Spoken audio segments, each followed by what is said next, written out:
वंदे मातरम विद्यार्थियों और शिक्षक साथियों, जैसे कि आपको पता है राजस्थान स्कूल शिक्षा परिषद की तरफ से क्वेश्चन बैंक जारी किया गया है और इसी संदर्भ में कक्षा 12 के राजनीति विज्ञान के प्रथम अध्याय राष्ट्र निर्माण की चुनौतियां से संबंधित जितने भी जो क्वेश्चन बैंक था उसमें जितने भी प्रश्न थे ऑब्जेक्टिव टाइप है या अति लघुतरात्मक लघुतरात्मक, सभी प्रश्नों को मैंने पिछले वीडियो में उत्तर सहित व्याख्या सहित डिस्कस किया था।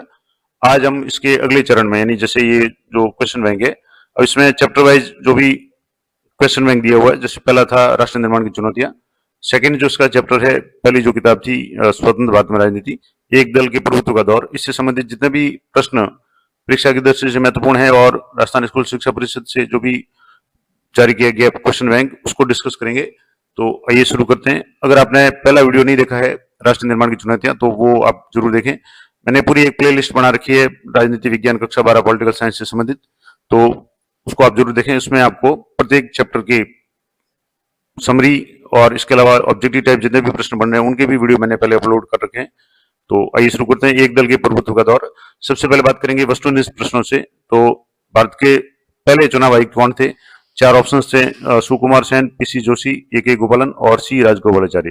तो भारत के पहले चुनाव आयुक्त थे वो सुकुमार सेन थे, जिनके नेतृत्व में पहले चुनाव 1951-52 में हुए थे। अगला हमारा प्रश्न है 1948 में भारत के गवर्नर जनरल पद की शपथ किसने ली? चार ऑप्शन है, लॉर्ड माउंटबेटन, लॉर्ड रिपन, सी राजगोपालाचारी या सुकुमार सेन। अब इसमें आपको कंफ्यूज नहीं होना है, सीधी सी बात है कि जब 1947 में भारत आजाद हुआ उस समय तो लॉर्ड माउंटबेटन थे, लेकिन 48 की बात की है तो 48 में सी राजगोपालाचारी थे। अब इसमें मैंने पिछले जो वीडियो था उसमें भी बताया था कि प्रथम भारतीय गवर्नर जनरल की बात करें तो सी राजगोपालाचारी थी और स्वतंत्र भारत की स्वतंत्रता के बाद प्रथम गवर्नर जनरल थे तो वो लॉर्ड माउंटबेटन थे, इसलिए इसको आपको अच्छी तरह से क्लियर करना है। अगला है भारतीय जनसंघ के संस्थापक कौन थे? चार ऑप्शन है, अटल बिहारी वाजपेयी, डॉक्टर श्यामा प्रसाद मुखर्जी, मोरारजी देसाई या तीनों संयुक्त रूप से। तो इसका आंसर है डॉक्टर श्यामा प्रसाद मुखर्जी भारतीय जनसंघ के संस्थापक थे। अगला प्रश्न है स्वतंत्र भारत में पहले आम चुनाव कब हुए? अब इसमें बहुत क्लोज ऑप्शन दिए हुए हैं, जैसे 1950, 51, 52 और 55। तो वैसे शुरुआत चुनावों की 51 के साल में हो गई थी, लेकिन जो चुनाव है पूर्ण रूप से 52 में संपन्न हुए थे, इसलिए इसका सही आंसर होगा 1952। अगला है कि 1952 के चुनाव में कुल मतदाताओं में से साक्षर मतदाताओं का प्रतिशत कितना था? तो 15%, 20, 25%, 30% या 35%। तो जब देश में पहला चुनाव 1952 में संपन्न हुआ उस समय साक्षर मतदाता सिर्फ 15% थे, तो ये भी बहुत इंपॉर्टेंट प्रश्न है। अगला है इंडिपेंडेंट लेबर पार्टी के संस्थापक कौन थे? चार ऑप्शन है, Pandit Deendayal Upadhyaya, doctor B R Ambedkar, Subhash Chandra Bose या श्यामा प्रसाद मुखर्जी। तो इंडिपेंडेंट लेबर पार्टी के संस्थापक थे वो doctor B R Ambedkar, Bhimrao Ambedkar थे। अगला है लोकसभा के पहले आम चुनाव में कांग्रेस पार्टी ने कितनी सीटें जीती? चार ऑप्शन है, 944, 364, 969 और 464। तो अब ये 900 का आंकड़ा तो वैसे भी आप क्लियर कर दें क्योंकि लोकसभा की सीटें इतनी नहीं है। अब आपके दो ऑप्शन आते हैं 364 और 464, तो सही आंसर इसका है 364, 364। लोकसभा के पहले जो चुनाव हुए थे उसमें कांग्रेस पार्टी को सीटें मिली थी। अगला है भारत में दलितों का मसीहा किसे कहा जाता है? चार ऑप्शन है, डॉक्टर गोपाल कृष्ण गोखले, डॉक्टर भीमराव अम्बेडकर, महात्मा गांधी या राजा राम मोहन राय। तो दलितों का मसीहा डॉक्टर भीमराव अम्बेडकर को कहा जाता है। अगला हमारा प्रश्न है हमारा संविधान कब अंगीकृत किया गया? अब आपको इसमें विशेष ध्यान ये रखना है कि प्रश्न क्या पूछ रहा है। अब इसमें कई प्रश्न ऐसे आएंगे जिसमें एक बार प्रश्न आएगा कि हमारा संविधान कब तैयार हुआ, हमारा संविधान अंगीकृत कब किया गया और हमारा संविधान लागू कब किया गया। तीनों ऑप्शन है क्लोज है लेकिन अलग अलग है। तो हमारा संविधान अंगीकृत कब किया गया? 15 अगस्त 1947, 26 नवंबर 1949, 21 जनवरी 1950 या 26 जनवरी 1950। तो इसका सही आंसर है 26 नवंबर 1949 को हमारा संविधान अंगीकृत किया गया था। यानी ये आपकी संविधान की प्रस्तावना में मिल जाएगा कि डेट वगैरह। अब दूसरा प्रश्न है हमारे संविधान पर हस्ताक्षर कब हुए? तो अंगीकृत होने के बाद इस पर हस्ताक्षर हुए तो चार ऑप्शन है, 15 अगस्त 1947, 26 नवंबर 1949, 24 जनवरी 1950 और 26 जनवरी 1950। तो बात पूछी है हस्ताक्षर कब हुए, तो हस्ताक्षर हुए थे जब लागू हुआ 26 जनवरी से 2 दिन पहले यानी 24 जनवरी 1950 को। तो ये आपको याद रखना है कि 24 जनवरी को हस्ताक्षर हुए और 26 जनवरी को लागू हुआ और 26 नवंबर को अंगीकृत किया गया था। इसमें आपको कहीं कंफ्यूजन की आवश्यकता नहीं है। अगला प्रश्न है स्वतंत्र भारत के प्रथम मंत्रिमंडल में स्वास्थ्य मंत्री कौन थे? अब जैसे कई बार ऑप्शन में भी कौन थे या थी, अगर आपके ऑप्शन में यहाँ ऑब्लिक में दिया हुआ है तो आपको समझ लेना चाहिए कोई महिला थी। तो यहाँ चार ऑप्शन है, Rajkumari Amrit Kaur, Sukumar Sen, doctor B R Ambedkar या श्यामा प्रसाद मुखर्जी। तो इसका सही आंसर है डॉक्टर राजकुमारी अमृत कौर। ये भारत की पहली स्वास्थ्य मंत्री थी पहले मंत्रिमंडल में। अगला प्रश्न है, स्वतंत्र पार्टी का गठन किसने किया था? पंडित दीनदयाल उपाध्याय, सी राजगोपालाचारी, सुभाष चंद्र बोस या श्यामा प्रसाद मुखर्जी? तो स्वतंत्र पार्टी का जो गठन है वो सी राजगोपालाचारी, जो भारत के प्रथम भारतीय गवर्नर जनरल थे स्वतंत्र भारत के, उनके द्वारा किया गया था। अगला हमारा प्रश्न है, पीआरआई पार्टी के संस्थापक कौन थे? ये भी किताब में दिया हुआ है। प्लूटार्गो, इलियास कैलाश, जॉन मथई या डी कोस्टा? तो इसका सही आंसर है प्लूटार्गो, पीआरआई पार्टी के संस्थापक थे। अगला हमारा प्रश्न है, स्वतंत्र भारत के पहले मंत्रिमंडल में संचार मंत्री कौन थे? अभी चिकित्सा या स्वास्थ्य मंत्री पूछा था, अब पूछा है संचार मंत्री। तो ऑप्शन हैं राजकुमारी अमृत कौर, सी राजगोपालाचारी, रफी अहमद किदवई या सत्यनारायण सिन्हा? तो इसका सही आंसर है रफी अहमद किदवई है, वो पहले मंत्रिमंडल में संचार मंत्री बने थे। अगला है, पूरे देश में ईवीएम का इस्तेमाल कब चालू हुआ? तो 4 ऑप्शन है, 1990 तक, 2001 तक, 2004 तक या 2005 तक? तो इसका सही आंसर है 1990 तक। अगला हमारा प्रश्न है, भारत रत्न से सम्मानित प्रथम भारतीय कौन थे? यानी पहला भारत रत्न किसको दिया गया था? अब 4 ऑप्शन हैं, सी राजगोपालाचारी, पंडित जवाहरलाल नेहरू, इंदिरा गांधी या राम मनोहर लोहिया? अब ये वैसे थोड़ा सा आप गौर करेंगे तो इंदिरा गांधी और राम मनोहर लोहिया का नाम वैसे कम आएगा। अब नेहरू जी का भी नाम है नहीं है, तो सही आंसर है इसका सी राजगोपालाचारी। ये भारत के स्वतंत्र भारत के प्रथम भारतीय गवर्नर जनरल भी थे और प्रथम भारतीय थे जो भारत रत्न से सम्मानित हुए थे। अगला हमारा प्रश्न है, केरल की कम्युनिस्ट सरकार को 1959 में कांग्रेस सरकार द्वारा संविधान के किस अनुच्छेद के द्वारा बर्खास्त किया गया था? यानी केरल की जो राज्य सरकार थी उसको केंद्र सरकार ने, यानी केंद्र में उस समय कांग्रेस की सरकार थी, उसने किस अनुच्छेद के तहत बर्खास्त किया गया था? अब आपको अनुच्छेद की जानकारी है तो आप आराम से पता कर सकते हैं। जैसे अनुच्छेद 370 है, 356, इसके अलावा 352 या 360। तो जो आपातकाल से संबंधित है उनमें से जैसे 370 है वो विशेष प्रावधान जम्मू कश्मीर से संबंधित था। राज्यों से संबंधित जो राष्ट्रपति शासन का जो अनुच्छेद है वो है 356। तो इसका सही आंसर हो गया 356। अगला हमारा प्रश्न है, communist party of India Bharat में पहली बार किस राज्य में सत्ता में आई? कम्युनिस्ट पार्टी की यानी प्रथम गैर कांग्रेसी सरकार भारत में कब बनी थी, कहां बनी थी? तो ऑप्शन है मेघालय, केरल, पंजाब या उत्तर प्रदेश? तो कम्युनिस्ट पार्टी ऑफ इंडिया की भारत में पहली बार जो राज्य में आई थी वो था केरल, यानी केरल में पहली बार कम्युनिस्ट पार्टी वो सत्ता में आई थी। ये इसके ऑप्शन है। अगर आंसर भी आप अगर देखना चाहें तो ये आंसर भी आपको इस पीडीएफ में मिल जाएंगे। अगला हमारा जो अति लघुत्रात्मक जो प्रश्न है उनमें पहला प्रश्न है, उपनिवेशवाद से क्या अभिप्राय है? तो उपनिवेशवाद कॉलोनिज्म है, यह विचारधारा है जिससे प्रेरित होकर प्राय एक शक्तिशाली राष्ट्र। अब यहाँ क्योंकि मैंने जो बोर्ड द्वारा ये पेपर जारी किया गया था ये पूरा मैं आपको बता दूं, यहाँ से जैसे ये मॉडल पेपर था, अब इसमें जो भी इसकी कॉपी करते समय या इसको पूरा टाइप करके मैंने बनाया तो उसमें कुछ गलतियां हो सकती है, टाइपिंग मिस्टेक। जैसे उपनिवेशवाद से क्या अभिप्राय है तो थोड़ा सा इसमें आप गौर कर लें कि कहीं कुछ टेक्निकल या मतलब टाइपिंग मिस्टेक हो सकती है। तो वह विचारधारा जिससे प्रेरित होकर प्राय एक शक्तिशाली राष्ट्र किसी अन्य राष्ट्र के किसी भाग पर अपना जो प्रभुत्व स्थापित करके उसके आर्थिक और प्राकृतिक संसाधनों को शोषण सहित अपने हित में उपयोग करता है, उसे उपनिवेशवाद कहते हैं। यानी ये एक विचारधारा है। जैसे भारत है वो ब्रिटिश उपनिवेश था, तो ब्रिटेन ने भारत पे कब्जा करके एक तरह से अपना पूरा आर्थिक और सामाजिक प्राकृतिक जो भी संसाधन थे उनका शोषण किया था।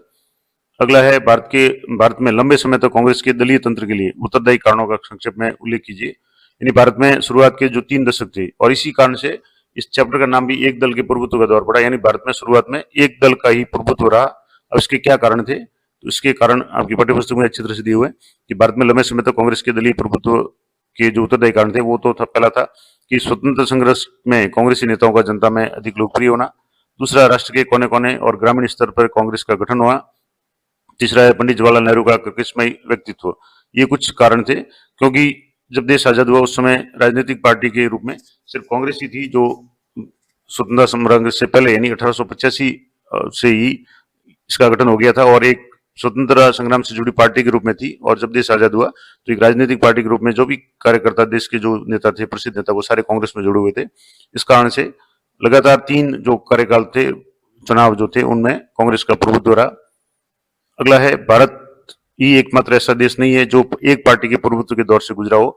संक्षेप में स्पष्ट कीजिए।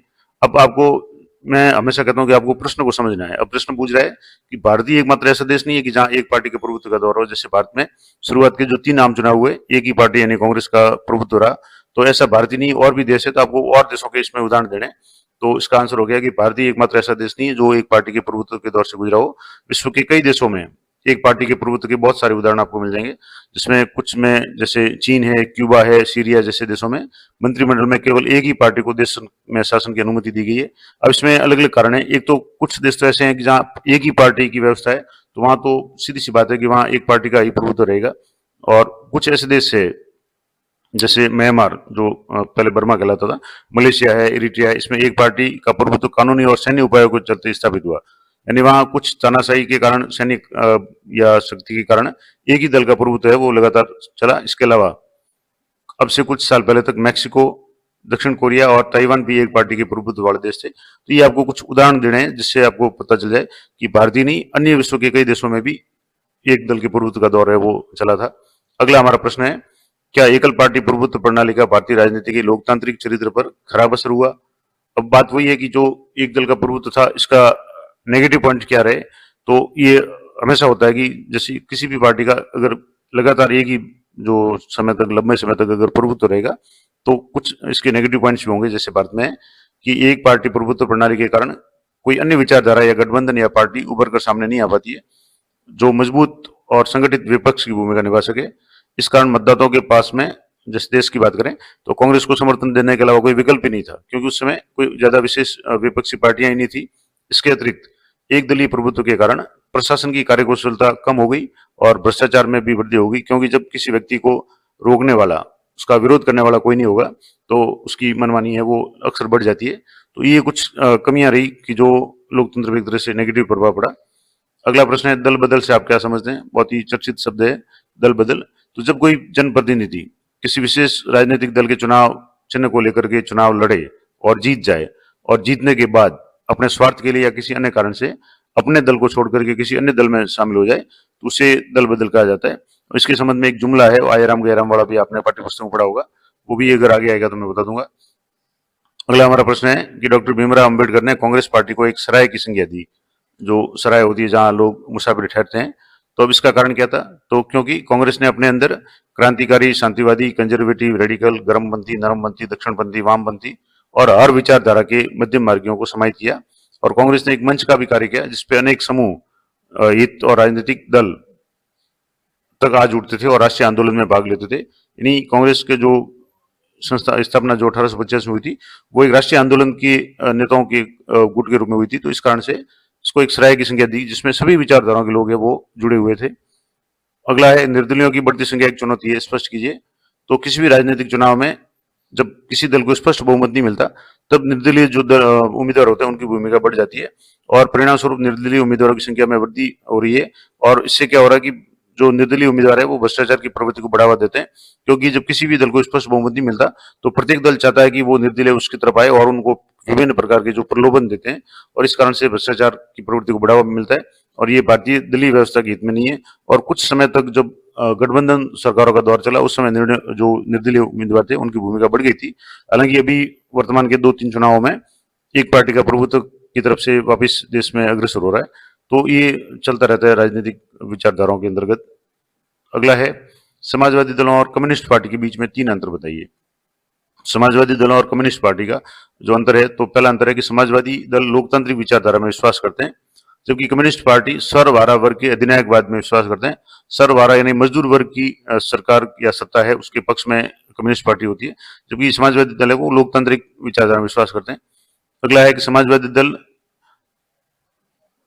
किसी भी जैसे निजी का विरोध नहीं करते, जबकि कम्युनिस्ट पार्टी पूंजीपतियों, इसमें जैसे यहाँ थोड़ा सा ये टाइपिंग मिस्टेक हो गया, तो पूंजी जो समाजवादी दल है वो पूंजीवाद वगैरह या पूंजीपति को उनका विरोध नहीं करते, जबकि कम्युनिस्ट पार्टी है वो पूंजीपतियों और इनका जो भी धनी लोग हैं उनका विरोध करते हैं।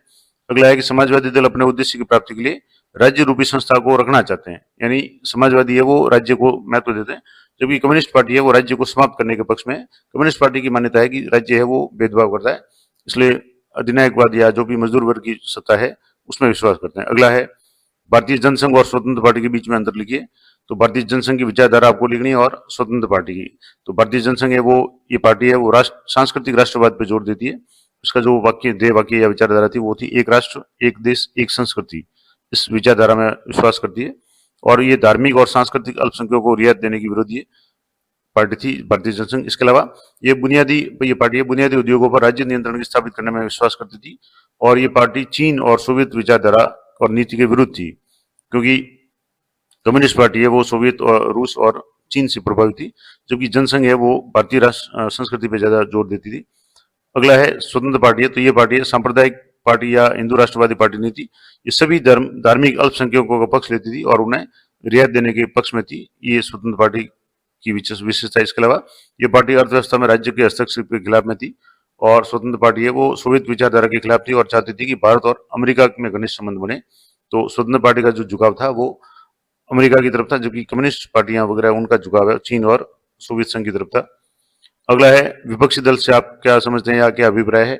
बहुत सिंपल सा प्रश्न है। तो विपक्षी दल का मतलब हो गया कि जब कोई दल सरकार की नीति और कार्यक्रमों की कमियों को जनता के सामने लाकर उनकी आलोचना करे तो उसे विपक्षी दल कहा जाता है।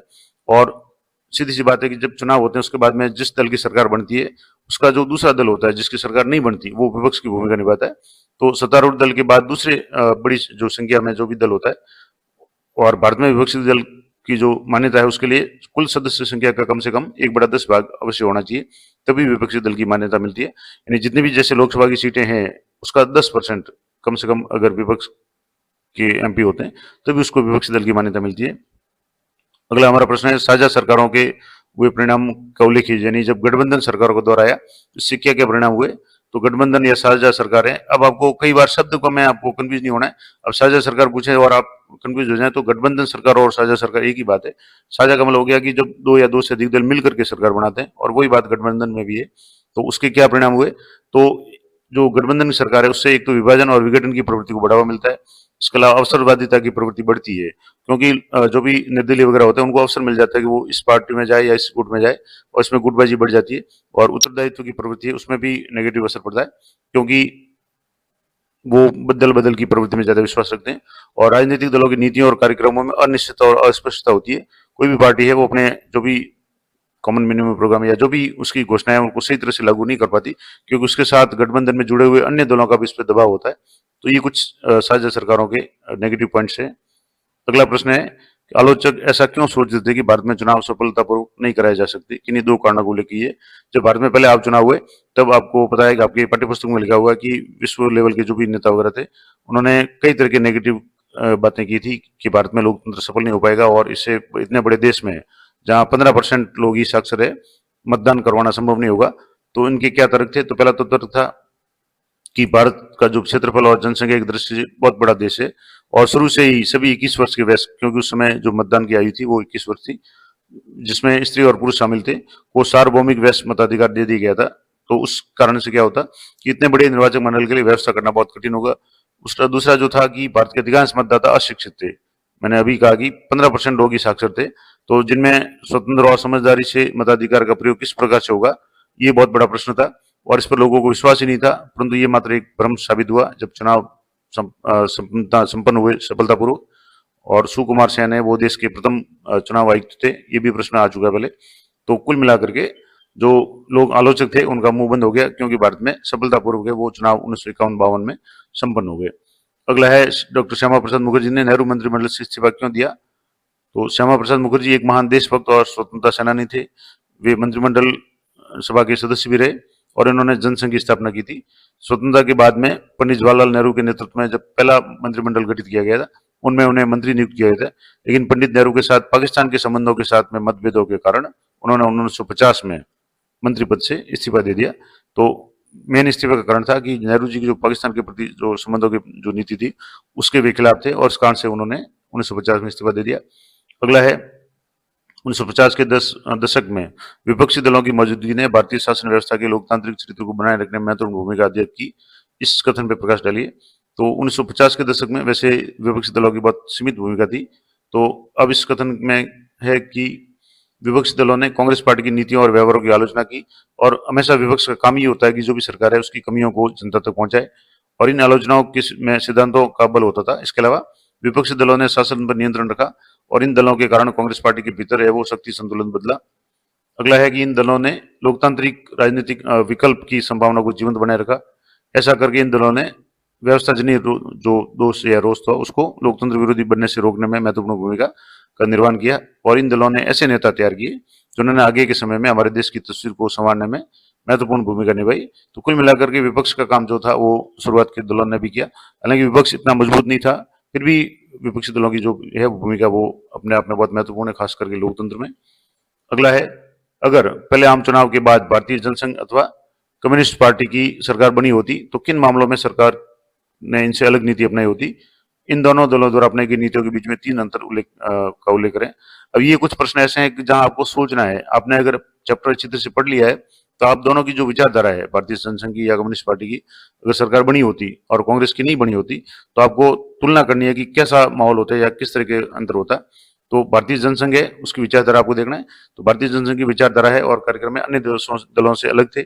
जनसंघ ने अपनी स्थापना से ही एक देश एक संस्कृति एक राष्ट्र के विचार पर बल दिया और इस पार्टी का विश्वास था कि देश को भारतीय संस्कृति और परंपरा के आधार पर आधुनिक, प्रगतिशील और ताकतवर बनाया जा सकता है। भारतीय कम्युनिस्ट पार्टी देश की समस्याओं का समाधान साम्यवाद के माध्यम से करना चाहती थी। अतः ये दोनों दलों अपनी सरकार बनाने के बाद में अपनी अपनी जो भी नीति है उसके अनुरूप कार्य करते। तो कैसे अंतर होता? तो जैसे पहला अंतर है कि भारतीय जनसंघ समस्त भारत को एक देश एक संस्कृति एक राष्ट्र के विचार का समर्थक था। वही कम्युनिस्ट पार्टी भारत में जो समस्याएं थी देश की, उनमें साम्यवाद द्वारा उसका हल करना चाहती थी। और ये दल रूस की बोल्शेविक जो क्रांति थी उससे प्रेरित था और मार्क्सवाद पर आधारित समाजवाद का समर्थक जो था कम्युनिस्ट पार्टी थी। इसके अलावा भारतीय जनसंघ ने भारतीय संस्कृति परंपरा के आधार पर विकास योजना और अर्थव्यवस्था को अपनाए जाने पर बल दिया। वही कम्युनिस्ट पार्टी का जो पूर्ण रूप से राज्य द्वारा नियंत्रित अर्थव्यवस्था और उत्पादन और वितरण पर सरकार की पूर्ण स्वामित्व की समर्थक थी। इसके अलावा भारतीय जनसंघ ने भारत और पाकिस्तान को सरकार से अखंड भारत बनाने की विचार रखा और वहीं कम्युनिस्ट पार्टी दोनों देशों को अलग अलग राष्ट्र मानती थी। तो ये कुछ महत्वपूर्ण इनमें विचारधाराओं में जो अंतर थे। अगला हमारा प्रश्न है कि जनमत की कमजोरी के कारण भारत में एक पार्टी के प्रभुत्व कायम हुआ, इस कथन की पुष्टि कीजिए। तो शुरुआत के जो दौर थे, 3 जो चुनाव के जो 5-5 साल के दौर थे, उसमें एक ही पार्टी का प्रभुत्व था। अब इसमें जो प्रश्न है कि जनमत की कमजोरी के कारण एक पार्टी का प्रभुत्व कायम हुआ, तो आपको इस पे विचार रखने। तो स्वतंत्रता के बाद देश में हमने अपने देश में एक पार्टी के प्रभुत्व का देखा और पार्टी प्रभुत्व के कई कारण थे, जिनमें उस समय जनमत की कमजोरी भी एक कारण था और एक इस कमजोरी ने एक पार्टी प्रभुत्व की स्थापना में योगदान दिया, जो इस प्रकार से है। क्या क्या कारण थे? पहला तो था कि नव स्वतंत्र भारत में जनमत निर्माण में आधुनिक साधनों की संख्या बहुत कम थी, अतः अधिकांश लोगों ने एक ही पार्टी को वोट दिया। अब इसमें आपको कई और बातें भी जोड़ सकते हैं, जैसे साक्षरता की बहुत कमी थी, 15% लोग ही पढ़े हुए थे। इसके अलावा अन्य कोई विपक्षी दल उस समय था ही नहीं इतना महत्वपूर्ण। इसके अलावा जैसे दूसरा पॉइंट है कि भारत में सशक्त विपक्षी दल नहीं थे। मैंने यही बताया कि उस समय कोई भी विपक्षी दल नहीं था और जिनका जनमत निर्माण में महत्वपूर्ण योगदान रहा हो। तीसरा जो पॉइंट है कि भारत की जनसंख्या का बड़ा भाग निरक्षर था। मैंने आपको पहले बता दिया 15% की साक्षरता थी और जो अपनी लोकतंत्र की यात्रा शुरू कर रहा था भारत, और लोगों को कांग्रेस पार्टी से उस समय बहुत आशाएं थी। कारण क्या था कि जो कांग्रेस पार्टी है वो स्वतंत्रता से पूर्व से ही देश में थी और देश के उस समय के अधिकांश स्वतंत्रता सेनानी है वो स्वतंत्रता सेनानी के रूप में जिस पार्टी से जुड़े थे वो कांग्रेस पार्टी थी। तो इस कारण से एक ही पार्टी का जो प्रभुत्व है वो रहा और उपयुक्त आधारों पर हम कह सकते हैं कि भारत में जनमत कमजोर था, जो विकासोन्मुख था। अतः एक देश में एक पार्टी के प्रभुत्व कायम होने में जनमत की कमजोरी है वो एक महत्वपूर्ण कारण थी। अगला है डॉक्टर बाबा साहब भीमराव अम्बेडकर के जीवन के बारे में लिखिए। तो संक्षिप्त परिचय और व्यक्तित्व के बारे में अपन बात करते हैं। तो डॉक्टर भीमराव अम्बेडकर का जन्म 1891 में एक दलित परिवार में हुआ था। उन्होंने देश में जाति विरोधी आंदोलन का नेतृत्व किया और दलितों को न्याय दिलाने के संघर्ष में वे अग्रणी रहे। वे अत्यंत विद्वान और बुद्धिजीवी व्यक्तित्व के धनी थे। अब कार्य क्षेत्र की बात करें तो बाबा साहब भीमराव रामजी अम्बेडकर इंडिपेंडेंट पार्टी के संस्थापक थे। ये भी एक वन वर्ड एक शब्द का प्रश्न है जो पहले भी आ चुका है। कालांतर में उन्होंने अनुसूचित जाति परिसंघ की स्थापना की। वे रिपब्लिकन पार्टी के योजनाकार थे और द्वितीय विश्व युद्ध के दौरान ब्रिटिश भारत के तत्कालीन वायसराय की काउंसिलिंग में भी सदस्य रहे।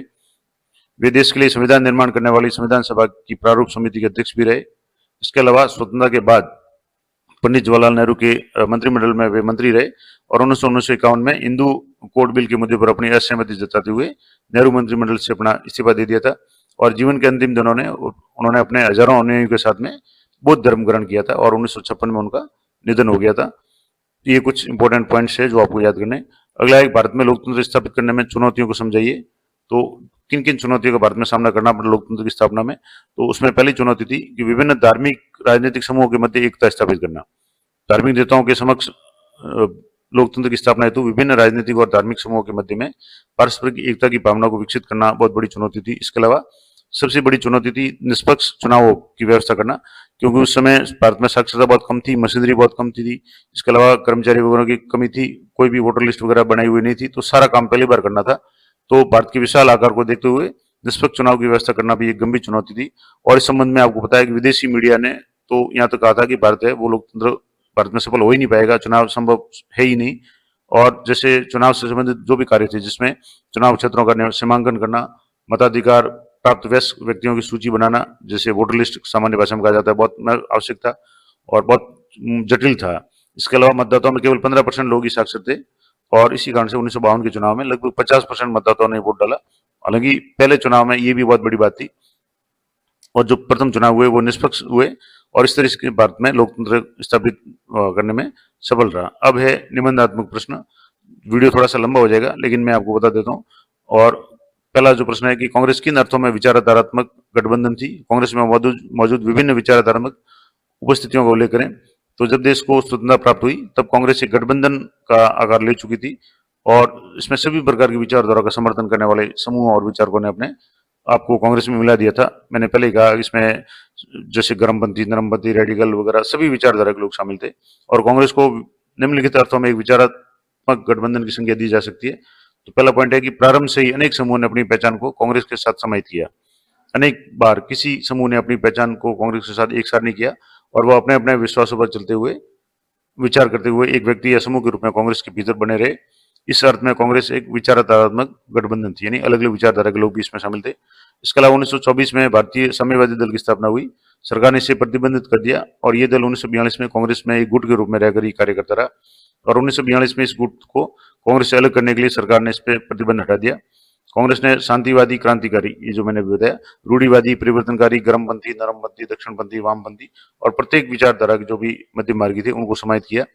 इसके अलावा कांग्रेस ने समाजवादी समाज की स्थापना को भी अपना लक्ष्य बनाया और इसी कारण स्वतंत्रता प्राप्ति के पश्चात कई समाजवादी पार्टियां बनी, लेकिन विचारधारा के आधार पर भी अपनी स्वतंत्र पहचान स्थापित नहीं कर पाई और कांग्रेस के प्रभुत्व और वर्चस्व को हिला नहीं सकी।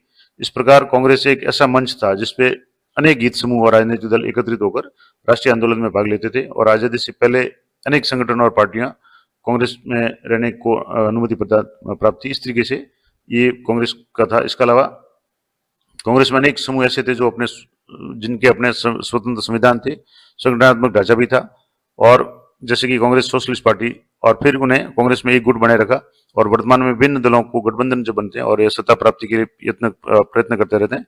लेकिन कांग्रेस स्वतंत्रता के समय में कांग्रेस ही एक प्रकार से विचारात्मक गठबंधन था। इसके अलावा अब जो बात है कि कांग्रेस में मौजूद विभिन्न विचारात्मक उपलब्धियां कौन कौन सी थी, तो पहला था कि कांग्रेस की स्थापना 1885 में हुई थी जब देश का स्वतंत्रता आंदोलन चल रहा था। उस समय पार्टी में पढ़े लिखे, जो अंग्रेजी पढ़े लिखे लोग, उच्च जातीय वर्ग के लोग, उच्च मध्यम वर्ग के लोग और शहरी बुद्धिजीवी का ही बोलबाला था और जिसका उद्देश्य था जनता और सरकार के बीच में कड़ी के रूप में कार्य करना। आपको पता होगा कि भारतीय राष्ट्रीय कांग्रेस की जो स्थापना है वो एक अंग्रेज अफसर एओ ह्यूम, ऑक्टेवियस अलेक्जेंडर ह्यूम ने की थी 1885 में, तो जिसका उद्देश्य सरकार और जनता के बीच में एक कड़ी के रूप में कार्य करना था। परंतु धीरे धीरे पार्टी ने अपना जो सामाजिक आधार बढ़ाना शुरू किया और इसने एक जनवादी राजनीतिक पार्टी का रूप ले लिया और राजनीतिक व्यवस्था में वर्चस्व स्थापित हुआ। इसके अलावा भारत में कांग्रेस में अंग्रेजी संस्कृति में विश्वास रखने वाले उच्च वर्ग के शहरी लोगों का वर्चस्व था शुरुआत में, परंतु कांग्रेस ने जब भी सविनय अवज्ञा जैसे आंदोलन चलाए उनमें सामाजिक आधार बढ़ा, लोग उससे जुड़ते गए और कांग्रेस ने परस्पर हितों में अनेक समूहों को एक साथ जोड़ा। कांग्रेस में किसान, उद्योगपति, शहर के नागरिक, गांव के निवासी, मजदूर और बड़े किसान, मध्यम, निम्न वर्ग वगैरह सभी को स्थान मिला और धीरे धीरे कांग्रेस का नेतृत्व है वो विस्तृत हुआ और ये केवल उच्च वर्ग या जाति या पेशेवर या अंग्रेजी पढ़े लिखे लोगों तक सीमित नहीं रही। इसमें कृषि और कृषकों की बात करने वाले, गांव की और रुझान करने वाले नेता भी उभरे और स्वतंत्रता के समय कांग्रेस एक सामाजिक गठबंधन का रूप धारण कर चुकी थी तथा जाति, धर्म, भाषा और अन्य हितों के आधार पर इस सामाजिक गठबंधन से भारत की विविधता की झलक प्राप्त होती थी। तो ये महत्वपूर्ण बात थी कांग्रेस के बारे में। अगला प्रश्न है भारतीय राष्ट्रीय कांग्रेस के कार्यक्रमों का वर्णन कीजिए। अब जो एक और प्रश्न, इसको मैं आपको 2-3 पेज है तो इसको मैं आपको क्लियर कर देता हूँ। भारतीय राष्ट्रीय कांग्रेस के बारे में बात करें तो ये दुनिया के सबसे पुराने राजनीतिक दलों में से है क्योंकि इसकी स्थापना 1885 में ईओ ह्यूम ने की थी, मैंने पहले बता दिया, और वह भारतीय राष्ट्रीय कांग्रेस जिसने जन आंदोलन का मंच तैयार किया। कांग्रेस के प्रारंभिक रूप में नव शिक्षित, कार्यशील और व्यापारियों वर्गों के लिए एक समूह मात्र थी। शुरुआत में एक समूह मात्र थी, परंतु 20वीं सदी में इसने जन आंदोलन का रूप लिया और एक कारण से कांग्रेस ने जनव्यापी राजनीतिक पार्टी का रूप ले लिया और राजनीतिक व्यवस्था में इसका दबदबा है वो कायम हुआ। आजादी के बाद राष्ट्रीय और क्षेत्रीय स्तर पर अनेक दलों दशकों तक इसने महत्वपूर्ण भूमिका निभाई और पंडित जवाहरलाल नेहरू की अगुवाई में भारत को एक आधुनिक धर्मनिरपेक्ष लोकतांत्रिक गणराज्य बनाने का प्रयास किया। अब जैसे 1977 से लगातार और फिर 1980 और 89 तक इस दल ने देश पे शासन किया। बीच में जैसे जो जनता दल की पार्टी का या मोरारजी देसाई की सरकार वगैरह भी आई। इसके अलावा 89 के बाद से दल के जन समर्थन में कमी आई और 2004 से 14 तक संयुक्त प्रगतिशील गठबंधन के रूप में भी इस दल ने सरकार का नेतृत्व किया, जिसमें डॉक्टर मनमोहन सिंह प्रधानमंत्री रहे। इसके अलावा 2014, 2019 और 2024 में लोकसभा में ये पार्टी पराजित हुई। आपको पता है वर्तमान में नरेंद्र मोदी देश के प्रधानमंत्री है, तो उस समय ये 2014 से कांग्रेस पार्टी की पराजित हुई और इस दल के जन समर्थन में कमी के बावजूद अभी तक पूरे देश में और समाज में सभी वर्गों में अपना आधार बनाए हुए हैं। अपने वैचारिक रुझान में मध्यम वर्गीय, न तो वामपंथी और न दक्षिणपंथी, दल ने धर्मनिरपेक्षता और कमजोर वर्गों और अल्पसंख्यक समुदाय के हितों को अपना मुख्य एजेंडा बनाया। और ये दल नई आर्थिक नीतियों का समर्थक है और इस बात को भी लेकर सचेत है कि नीतियों से गरीब और कमजोर वर्ग को बुरा असर नहीं पड़े। इसके अलावा कांग्रेस पार्टी सामाजिक समानता, स्वतंत्रता, धर्मनिरपेक्षता और समान अवसर पर जोर देती है और इसकी राजनीतिक स्थिति सामान्यतः मध्यम में मानी जाती है। और ऐतिहासिक रूप से पार्टी ने किसानों, श्रमिकों और महात्मा गांधी राष्ट्रीय ग्रामीण रोजगार अधिनियम वगैरह का प्रतिनिधित्व किया है। इसके अलावा कांग्रेस पार्टी महात्मा गांधी के सिद्धांत सर्वधर्म समभाव का समर्थन करती है और जिसके सदस्य धर्मनिरपेक्षता के रूप में देखते हैं। तो इस तरीके से ये सारा जो है। इसके अलावा 1991 में जो कांग्रेस के नेतृत्व में सरकार ने आर्थिक नीति को लागू किया, जिसमें उदारीकरण की नीति 1991 में शुरू की गई। तो इस तरीके से ये महत्वपूर्ण बातें हैं।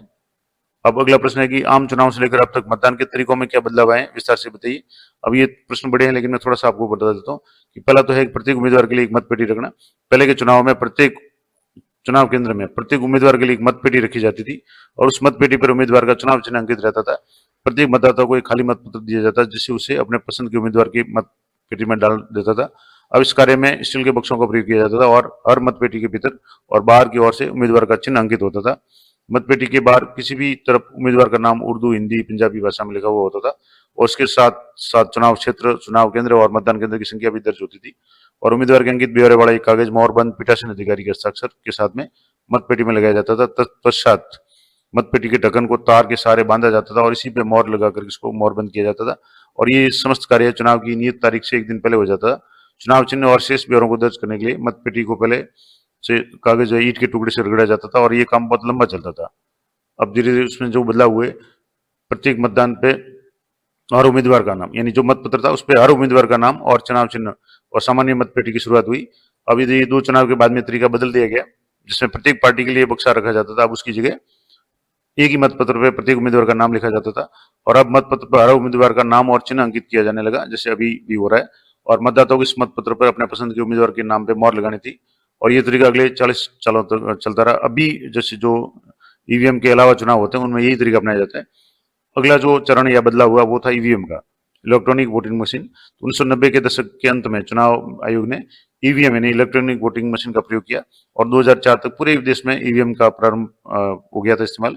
अब इस मशीन के द्वारा मतदाता उम्मीदवारों के विषय में अपनी पसंद के विचार व्यक्त करते हैं और प्रत्येक उम्मीदवार उसके चुनाव चिन्ह के आगे लगे बटनों में से किसी बटन को दबाते हैं जिसको वो वोट देना चाहते हैं और बटन दबाते ही पी की आवाज आती है, लंबी बीप की आवाज आती है और मतदान हो जाता है। और सबसे बड़ी आसानी ये होती है कि इसमें मतदान गणना में कोई समय नहीं लगता और इस मशीन को अगले मतदाता द्वारा जब पुनः चालू किया जाता है तभी वो काम करती है। तो दोहरा मतदान कोई भी व्यक्ति नहीं कर सकता और साथ ही मतगणना में जो समय है उसमें बहुत बचत हो जाती है, क्योंकि जो मत पत्रक से जो चुनाव होते हैं उसमें एक एक मतपत्र को गिन करके छांटना पड़ता है, कैंडिडेट वाइज रिजेक्ट वगैरह है उनको भी अलग से टालना पड़ता है। लेकिन ईवीएम में न तो कोई मत है वो खारिज होता है और गणना है मात्र कुछ सेकंडों में हो जाती है। मतपत्र में लगाने वाला कागज, मतपेटी आदि का जो भी खर्च है वो भी बच जाता है और एक बार चुनाव होने के बाद ईवीएम को अगले साल के लिए या अगले चुनाव के लिए प्रयोग में भी रख सकते हैं, सुरक्षित रख दिया जाता है। तो ये एक बार मशीन है वो कई चुनावों में काम आ जाती है बार बार। अब अगला जो लास्ट प्रश्न है वो है, सुमेलित कीजिए। पहला है दूसरी पंचवर्षीय योजना के योजनाकार, जनसंघ के नेता, कम्युनिस्ट पार्टी ऑफ इंडिया के नेता और हिंदू मुस्लिम एकता के प्रतिपादक।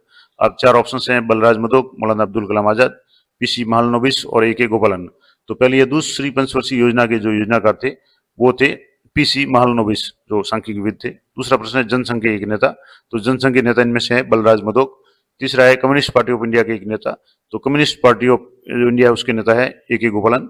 और चौथा है हिंदू मुस्लिम एकता के जो प्रतिपादक थे वो थे मौलाना अब्दुल कलाम आजाद। तो ये हो गया अपना चैप्टर नंबर 2, एक दल के प्रभुत्व का दौर। अगले वीडियो में अगले अध्याय के बारे में बात करेंगे, जैसे ये मैंने सारे बता दिए। अब यहाँ जैसे ये सम्मिलित वाला हो गया, अगला जो हमारा अध्याय है वो है नियोजित विकास की राजनीति। तो अगले वीडियो में बात करेंगे। अब इस वीडियो में अगर आपके कुछ भी कंफ्यूजन है या कोई प्रश्न अगर भूलवश थोड़ा सा अगर कहीं बोलने में त्रुटि रह गई हो तो आप कमेंट करके बता सकते हैं। और मैं प्रत्येक चैप्टर का वीडियो बनाने का प्रयास कर रहा हूँ, तो चैनल को सब्सक्राइब कर लें ताकि जब भी वीडियो अपलोड हो आपको तुरंत उसका नोटिफिकेशन मिल जाए। तो मिलते हैं नेक्स्ट वीडियो में, तब तक जय हिंद, जय भारत।